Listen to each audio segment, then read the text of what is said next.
Pour les pilotes kamikazes, la capture n'était jamais envisagée. Ils étaient censés couler avec leur avion, et même en cas d'échec de la mission, ils avaient encore un pistolet pour finir le travail. Ils préféraient mourir plutôt que de tomber entre les mains des Américains barbares dont leur gouvernement leur avait raconté tant d'histoires d'horreur. Mais personne n'aurait pu imaginer que la captivité signifiait jouer au ping-pong et boire des bières dans un hôtel de terme en Californie. Pour comprendre comment on en est arrivé là, il faut reprendre depuis le début. À la mi-un 944, la marine impériale japonaise existait davantage comme concept que comme véritable force combattante. Pour vous donner une idée, lors de la bataille de la mer des Philippines, les Américains détruisirent plus de 600 appareils japonais en 2 jours, tout en n'en perdant que 29 des leurs. Ce ratio est tellement absurde qu'il reçut même un surnom, la grande chasse aux dindons des Mariannes. 3 porte-avions japonais furent coulés. Et à l'automne, les porte-avions restants avaient si peu d'appareils qu'on les utilisait comme leurres flottants, de simples coques qui naviguaient pour attirer le feu. La pénurie de pilotes était, si possible, encore pire que celle des navires. Le système de formation japonais d'avant-guerre avait produit des pilotes genuinement excellents. Mais il fallait 2 ans pour en former un, et il n'y avait tout simplement aucun moyen d'accélérer ce processus dans leur situation. Par-dessus tout, leurs pilotes volaient sans système de rotation et sans recherche et sauvetage efficace. Chaque mission réduisait donc un peu plus un vivier d'hommes expérimentés déjà en déclin, sans aucune possibilité de les remplacer. Pour mesurer l'écart, l'Amérique produisait 8000 nouveaux pilotes par mois, chacun avec plus de 500 heures de vol, tandis que les pilotes de remplacement japonais s'estimaient heureux d'atteindre les 100 heures avant d'être envoyés au combat. Sur le plan stratégique, la guerre était déjà perdue. Après la chute de Saipan en juillet 1944, les bombardiers américains Band 9 pouvaient atteindre Tokyo. Le haut commandement japonais admit peu ou prou que la seule option restante était que les soldats japonais, je cite, « sacrifient leur vie en chargeant l'ennemi pour lui faire perdre la volonté de se battre ». La capacité industrielle du Japon représentait environ 1/10 de celle de l'Amérique. Et il n'existait aucune voie possible vers la victoire dans une guerre conventionnelle. Aucune. Et quand le vice-amiral Onishi Takajiro arriva aux Philippines en octobre 1944, le spectacle qui s'offrait à lui était éloquent. Il disposait d'une impressionnante flotte de 40 et un avion à moitié fonctionnel et de pilotes qui peinaient à voler seuls. Mais il examina ensuite des chiffres encore plus édifiants. Environ 60% de leurs appareils étaient abattus avant même d'atteindre les navires ennemis. Et parmi ceux qui passaient, un autre tiers était détruit par la défense anti-aérienne. Ceux qui survivaient parvenaient à toucher quelque chose dans seulement 10% des cas. En faisant le calcul, on obtient environ 18 appareils détruits pour un seul impact sur un navire ennemi. Et cela les força à tout repenser. C'est ce que fit Onishi. Il calcula qu'il pourrait obtenir le même résultat en ramenant les pertes de 18 à 5 appareils par impact, en mettant en œuvre une tactique jamais vue à une telle échelle auparavant. Envoyer des pilotes s'écraser délibérément sur les navires ennemis. Il équipa des chasseurs zéro de bombes et envoya 23 pilotes volontaires se jeter sur l'ennemi et mourir pour leur pays. La tactique s'appelait « kamikaze ». Et vous devinez sans peine avec quel enthousiasme les pilotes japonais l'accueillirent. Mais de façon froide et mathématique, ces attaques aller simples avaient du sens. Les attaques kamikazes atteignirent par la suite un taux d'impact d'environ 25%, contre seulement 2-7% pour les attaques conventionnelles par sortie, les rendant presque 10 fois plus efficaces. Le mot kamikaze se traduit par vent divin, référence aux typhons de la mythologie japonaise qui détruisirent une immense flotte d'invasion mongole au XIIIe siècle. Et c'est ainsi que la chose fut présentée aux soldats. Vous ne mourrez pas pour rien, vous êtes le vent divin qui protège le Japon. Mais tous les pilotes kamikazes n'adhérèrent pas à cette philosophie. Même si le processus de sélection était techniquement volontaire, en réalité, un pilote japonais recevait un formulaire avec 3 options. On pouvait choisir entre « je souhaite ardemment participer »,« je souhaite participer » et « je ne souhaite pas participer ». Mais il fallait signer son nom et c'est là que la manipulation commençait. Il était pratiquement impossible de refuser car cela vous étiquetait instantanément comme lâche, ce qui n'est pas une chose anodine au Japon. Les commandants interpellaient publiquement ceux qui décidaient de ne pas se porter volontaires pour les humilier devant leurs camarades. Leur famille risquait la honte sociale et peut être la perte de leur emploi. Ceux qui tentaient de refuser étaient invités à choisir la bonne réponse, et ceux qui maintenaient leur décision se retrouvaient sur la liste quand même. Au final, tout le monde se portait soi-disant volontaire. Les historiens japonais estiment aujourd'hui que les volontaires genuinement consentants représentaient peu, être 1% de l'ensemble des pilotes kamikazes. Tout le monde fut contraint d'une façon ou d'une autre. Et quand on survit à une mission suicide à laquelle on a été forcé, on ne manifeste pas une grande loyauté envers le pays qui vous y a envoyé. Environ 6000 Japonais effectuèrent ces attaques, pour la plupart âgés de 17 à 26 ans, le plus jeune confirmé ayant 16 ans. Et pour mesurer le degré de désespoir du Japon, près de 90% des pilotes kamikazes de la marine tués étaient d'anciens étudiants, enrôlés dans le cadre de la mobilisation étudiante d'octobre 1943. Les pilotes kamikazes de la fin de la guerre partaient parfois pour leur dernière mission avec moins de 20 heures de vol total, leur formation couvrant à peine le décollage, le vol en formation et la plongée à pic. Au cas où vous ne l'auriez pas remarqué, l'atterrissage n'en faisait pas partie. Le Japon manquait tellement d'appareils que certains pilotes furent équipés d'un planeur pour l'entraînement et invités à imaginer les instruments d'un vrai avion. Après tout, la seule compétence requise, c'est voler en ligne droite, non ? Les violences physiques pendant la formation étaient constantes et des pilotes rescapés témoignèrent avoir été frappés au visage si souvent qu'ils commençaient à devenir méconnaissables. Une fois arrivés sur les bases, il y avait généralement 2 fois plus d'hommes que d'appareils disponibles, et les avions qui leur étaient attribués témoignaient à quel point on les considérait comme jetables. Les types obsolètes étaient courants. Certains volaient sur des chasseurs Nakajima Ki-27 à train fixe sans mitrailleuse. D'autres volaient sur le biplan en bois et tissu Yokosuka X5Y, un appareil d'entraînement à peine capable d'atteindre 140 km/h. Et c'est là que ça devient intéressant. L'un de ces biplanes en bois coula effectivement le destroyer USS Callahan, dernier navire américain perdu dans la guerre. L'appareil kamikaze le plus courant était tout simplement le plus produit, le Mitsubishi A6M0. Il était devenu dépassé face aux nouveaux chasseurs américains dès 1944, ce qui le rendait parfait pour être sacrifié dans les missions kamikazes. Il emportait généralement une bombe de 250 kg. Il y avait aussi le Yokosuka MX-6 Oka, ce qui se traduit par fleur de cerisier, spécifiquement conçu pour ces missions aller simple. C'était essentiellement un planeur à propulsion par fusée avec une gigantesque ogive de 1200 kg, capable d'atteindre plus de 960 km/h dans sa plongée finale. Mais il souffrait d'un défaut majeur. Il devait être emporté sous un bombardier, et ce bombardier devait voler à moins de 37 km d'une flotte lourdement défendue. Ses débuts au combat furent un désastre complet. Les 16 bombardiers porteurs furent tous abattus avant qu'un seul Oka ne puisse être largué. L'arme ne coula que 3 navires au total pendant toute la guerre et ne toucha jamais un bâtiment de premier rang. Les Américains l'appelèrent la bombe Baka, Baka signifiant imbécile en japonais. Mais ce n'est pas tout. Le Kaiten, qui se traduit par retour au paradis, était essentiellement une torpille guidée par l'homme. Il mesurait près de 15 mètres de long, emportait une ogive d'environ 1540 kg et un seul pilote le dirigeait vers sa cible à l'aide d'un périscope. Une centaine environ furent lancés au combat, ne coulant que 3 navires, tandis que le programme coûta au Japon 8 sous-marins et plus de 1000 vies au total. Un prix énorme pour une nation qui était déjà en train de perdre la guerre. À quoi ressemblaient donc concrètement ces attaques ? Les premières attaques kamikazes organisées frappèrent lors de la bataille du golfe de Leyte fin 1944. 5 Zéros s'équipés de bombes fondirent sur un groupe de porte-avions d'escorte et frappèrent directement l'USS Stanlow. La bombe perça le pont d'envol et explosa dans le hangar juste à côté d'avions en cours de ravitaillement. Il sombra en une trentaine de minutes, tuant 113 hommes. Ce même jour, 6 kamikazes endommagèrent 6 autres porte-avions, tandis que 150 attaquants conventionnels les précédents n'avaient causé aucun dommage. Ce contraste-là explique pourquoi le programme continua. Le destroyer USS Lafay fut assailli en 1945 par 22 appareils japonais pendant 80 minutes. Il encaissa 6 crashs kamikazes et 4 impacts de bombes directes, tuant 32 marins et en blessant 71, soit près du tiers de son équipage. Mais le véritable enfer survint à Okinawa, quand le Japon lança des centaines d'appareils suicides contre la flotte américaine. Un mois plus tard, 2 Zeros frappèrent le porte-avions USS Bunker Hill à 30 secondes d'intervalle, enflammant le carburant des avions et tuant 346 membres d'équipage, avec 43 portés disparus. Au total, la campagne kamikaze coula 47 navires alliés et en endommagea environ 350 autres. Elle tua près de 4900 marins alliés et en blessa autant, pour le prix de tout juste moins de 4000 pilotes japonais.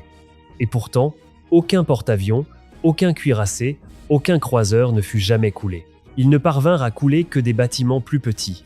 Et même s'ils causèrent beaucoup de dommages dans les batailles, cela ne changea pas le cours général de la guerre. Mais même ainsi, les marins alliés ne pouvaient pas les prendre à la légère, attendant constamment une attaque kamikaze imminente sans jamais savoir quand ils allaient surgir dans le ciel. Imaginez que quelqu'un pilote un avion chargé de bombes droit sur vous, en sachant qu'il va mourir, et que sa dernière intention est de vous emporter avec lui. Et les séquelles ne sont pas une vision agréable non plus.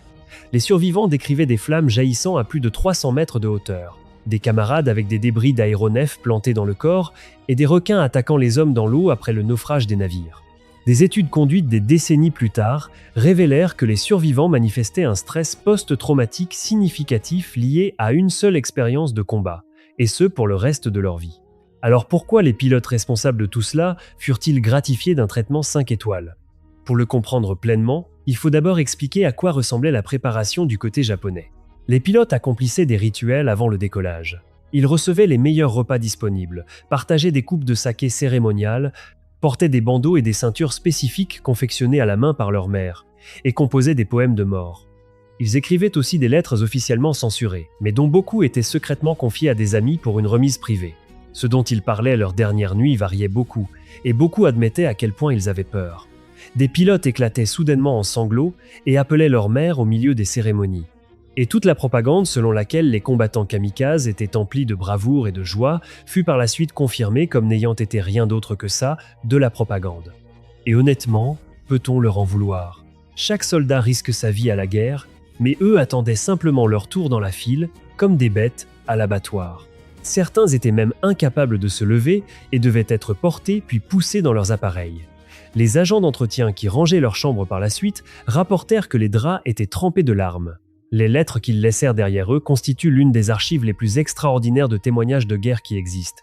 Le musée de la paix de Shiran, à Kagoshima, conserve les photographies des 1036 pilotes du corps d'attaque spéciale de l'armée qui périrent, ainsi qu'environ 5000 objets, lettres, poèmes et affaires personnelles. Beaucoup de lettres mêlées devoir et tendresse. Un pilote écrivit à sa fille que lorsqu'elle serait grande et voudrait le voir, elle n'aurait qu'à aller prier à Kudan et il lui apparaîtrait. Il garda même l'une de ses poupées de bébé dans son cockpit pour la chance. Le caporal Yukio Araki, qui n'avait que 10 à 7 ans, écrivit à ses petits frères pour leur dire de bien travailler à l'école et de bien manger, leur laissant un bel exemple à suivre. Mais toutes les lettres ne sonnaient pas patriotiques. Le sous-lieutenant Ryoji Uehara laissa ce qui allait devenir le document anti-guerre le plus célèbre des archives kamikazes. Il écrivit que les dictatures, même si elles semblent fortes et prospèrent un temps, ne peuvent durer éternellement. Il cacha aussi une déclaration d'amour en code dans ses livres annotés pour dire adieu à sa bien-aimée Kyoko. D'autres trouvèrent refuge dans la religion et emportèrent une Bible dans leur dernier vol, chantant un hymne au moment de percuter leur cible. Beaucoup d'autres encore indiquèrent clairement dans leurs lettres qu'ils ne partaient pas de leur plein gré. Quand les historiens étudièrent la collection dans son intégralité, ils trouvèrent des références à environ 1400 ouvrages différents, de Descartes à la Bible en passant par bien d'autres. Et chose intéressante, les références à leurs ennemis sont rarissimes, et la loyauté envers l'empereur presque absente. C'étaient surtout des lettres d'adieu empreintes d'émotion. Ce n'étaient pas des fanatiques endoctrinés dans une idéologie, mais tout simplement des gens normaux qui faisaient leurs adieux. Et ils furent plus nombreux à revenir que les gens ne le pensent. Sur un roster spécifique d'environ 1200 pilotes, environ la moitié rentrèrent en raison de mauvais temps, d'impossibilité de trouver des cibles ou d'interceptions par des chasseurs ennemis. Que se passait-il ensuite ? Les pilotes rentrés étaient généralement réaffectés à de nouvelles missions. En règle générale, pas toujours. Pour les pilotes kamikazes soupçonnés d'être revenus sans raison externe évidente, il existait un centre de confinement géré par l'armée japonaise à Fukuoka, entouré de barbelés et de gardes armés. Il pouvait accueillir jusqu'à 80 pilotes, sans aucun contact avec l'extérieur autorisé. Et voici la partie cruelle. Leurs familles, qui avaient déjà organisé des funérailles pour leurs fils en les croyant morts, ignoraient tout de ce qui se passait. Des pilotes rescapés révélèrent comment le commandant les couvrait d'injures, les traitant de racailles, de lâches et de déchets militaires, tout en les frappant avec des sabres en bambou et en les forçant à rédiger des autocritiques jusqu'à ce qu'ils acceptent de mourir à la prochaine mission. Les archives officielles japonaises ne font aucune mention de ce centre. Le commandant nia son existence et prétendit que c'était simplement une salle de couture, mais les témoignages concordants des survivants en confirmèrent la réalité sans le moindre doute. L'affaire fut révélée publiquement pour la première fois à travers un film de 1993 et les documentaires qui suivirent. Le survivant kamikaze le plus célèbre est le caporal Sasaki Tamotsu, qui effectua 9 sorties depuis les Philippines et rentra à chaque fois. Et la raison pour laquelle il revint est fascinante. Son commandant d'origine avait secrètement modifié les appareils de l'escadron pour permettre le largage des bombes au lieu d'obliger à un écrasement fatal, disant à ses hommes de lâcher la bombe et de rentrer sans s'écraser. Sasaki suivit cet ordre à 9 reprises et fut déclaré mort à l'empereur 2 fois. Ses supérieurs étaient furieux, et des officiers d'état-major lui dirent qu'il n'avait pas le droit de rentrer, mais il ne fut jamais exécuté. Il survécut à la guerre, vécut discrètement à Hokkaido et n'en parla pas pendant 70 ans. Il décéda en février 2016, à l'âge de 92 ans. Et si Sasaki se cachait de ses propres compatriotes, imaginez jusqu'où les pilotes japonais étaient prêts à aller pour éviter la capture par les Américains, après avoir été nourris de tous ces récits d'horreur sur leur façon barbare de torturer les prisonniers. Les Japonais craignaient tellement la capture que les pistolets qu'ils portaient officiellement pour leur autodéfense ne servaient qu'à une seule chose, retourner l'arme contre eux-mêmes, comme leur commandant le leur avait enseigné. Par-dessus tout, on leur avait appris que la reddition était une honte, et la capture une option qui n'existait pas dans leur esprit. Mais comment furent-ils capturés en premier lieu? La capture survenait généralement dans des circonstances qui ne laissaient aux pilotes aucun choix. Certains étaient abattus au-dessus de la mer et repêchés inconscients, d'autres effectuaient un atterrissage forcé en territoire allié à cause d'une panne mécanique. Et il y en eut qui furent sauvés en mer après une attaque ratée sur les navires mêmes qu'ils venaient de tenter de détruire. Chaque pilote capturé s'attendait à être torturé puis exécuté. Cette conviction était fondée en partie sur la façon dont le Japon traitait les prisonniers alliés, en partie sur la propagande sur le barbarisme occidental, et en partie sur des expériences de combat concrètes. Et les Américains n'étaient pas toujours disposés à accepter une reddition non plus, à la suite de leurs propres expériences amères avec les soldats japonais, dont les tactiques avaient systématiquement détruit toute confiance. Des corps étaient piégés, des soldats blessés dissimulaient des grenades qu'ils actionnaient quand des infirmiers s'approchaient, de fausses redditions attiraient les marines dans des embuscades. Tout cela n'alimenta que la haine, suivie d'atrocités des deux côtés. Life Magazine publia une photo d'une Américaine posant avec un crâne japonais envoyé en souvenir, et les médias japonais l'utilisèrent comme preuve du barbarisme américain, présentant la capture comme pire que la mort. Pour mesurer jusqu'où cela alla, quand les forces américaines se refermèrent sur Saipan et Okinawa, la population locale choisit massivement de mettre fin à ces jours pour éviter le traitement sauvage des Occidentaux. Des soldats japonais distribuèrent même des grenades à des civils que des familles entières utilisèrent sur elles-mêmes, tandis que d'autres se jetèrent délibérément du haut de falaises. Des dizaines de milliers de civils prirent ce chemin plutôt que de faire face aux horreurs décrites par leur gouvernement. Même quand l'armée américaine mit en place des programmes pour changer cela, et que des soldats américains d'origine japonaise marchèrent en première ligne avec des haut-parleurs et des tracts pour convaincre soldats et civils japonais que la reddition ne signifiait ni torture ni exécution, il fallut beaucoup de temps pour faire évoluer cette croyance. Ils évitaient le mot reddition car il portait un poids considérable et préféraient des formules comme cessez de vous battre. Et cela finit par fonctionner, lentement et progressivement, mais ça fonctionnait. Le code de service de campagne japonais prescrivait de ne jamais subir la honte de devenir prisonnier. Et les soldats en portaient un exemplaire de poche comme rappel permanent. Dans ce contexte, ce qui se produisit effectivement lors de leur capture était absolument inattendu, c'est le moins qu'on puisse dire. La capture n'ayant jamais été envisagée, les soldats ne reçurent absolument aucune formation sur la façon de se comporter si cela arrivait réellement. Ils ignoraient tout des règles de la Convention de Genève qui stipulent que les prisonniers n'ont à communiquer que leur nom, leur grade et leur matricule, rien d'autre. Des prisonniers qui se croyaient de toute façon déjà morts aux yeux du Japon après avoir été forcés dans des missions suicides, et qui découvrirent que le gouvernement japonais refusait de notifier leurs familles de leur survie, n'éprouvaient plus aucune loyauté envers les secrets du Japon à protéger. Les interrogateurs alliés qui exagéraient délibérément ce qu'ils savaient déjà et demandaient aux prisonniers de simplement confirmer des détails trouvèrent cette technique extrêmement efficace. Et par-dessus tout, le concept japonais don et de jiri, l'obligation et la réciprocité, ne fit que faciliter la coopération quand on leur offrait nourriture, soins médicaux, cigarettes et traitements décents. Les prisonniers ressentaient un besoin profondément ancré dans leur culture de témoigner leur gratitude par quelque chose en retour. Une fois que les Alliés comprirent cette dynamique, ils construisirent des tactiques d'interrogatoire spécifiques autour d'elles, allant jusqu'à convertir un hôtel de terme de luxe près de Tracy, en Californie, en centre d'interrogatoire principal pour les prisonniers japonais. Environ 2000 prisonniers de guerre japonais y transitèrent pendant la guerre.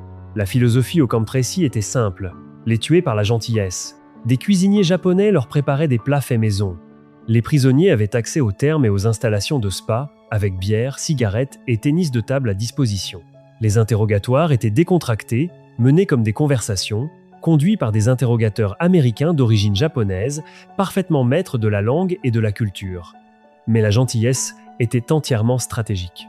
Les chambres étaient équipées de dispositifs d'écoute sophistiqués pour l'époque et les conversations étaient enregistrées en sous-sol. Des aérations entre les chambres permettaient aux prisonniers de se voir et de discuter quand bon leur semblait.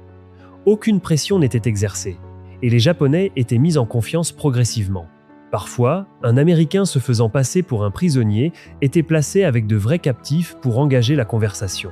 Les Alliés recueillaient des renseignements tels que des détails sur les navires, des données de recherche sur les armements, des emplacements d'usines et des noms de codes militaires. Il existait une autre installation de ce type, Fort Hunt en Virginie, qui traitait plus de 3400 prisonniers en utilisant des méthodes similaires. Et parce que les prisonniers japonais coopérèrent largement, aucune preuve de torture physique n'émergea jamais de l'une ou l'autre installation. L'ironie qu'ils s'attendaient au barbarisme et se retrouvèrent à séjourner dans un hôtel thermal de luxe est tout simplement stupéfiante. Tous les dossiers furent détruits le lendemain de la fin de la guerre et les militaires prêtèrent serment de silence. L'histoire ne fut déclassifiée que des décennies plus tard, dans les années 1990.